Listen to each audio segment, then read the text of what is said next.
Nang araro ng 4 na sasakyan ng isang SUV sa EDSA sa Quezon City, isa ang patay habang 7 ang sugatan.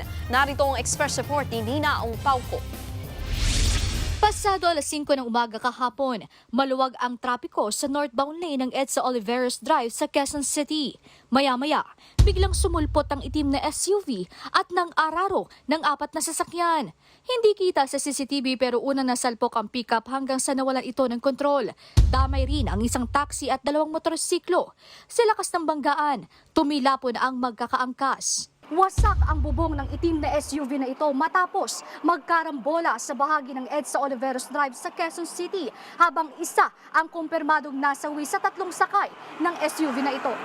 Sugatan naman ang 7 iba pa. Ayon sa pulis, hinihinalang nakainom ang nakabanggang driver. Paalala ng mga otoridad sa mga nagmamaneho. May mga indikasyon na nakainom yung driver ng SUV. Kung alam natin na tayo ay nakainom, huwag na po tayo magmaneho at tiyakin po na kondisyon ng ating katawan bago po tayo magmaneho ng kahit na anumang sasakyan. Nakakulong na ang driver ng SUV at maharap siya sa kasong reckless imprudence, resulting in homicide with multiple physical injuries and damage to properties. Nagbabalita mula sa Frontline, Nina Ongpauco, News 5.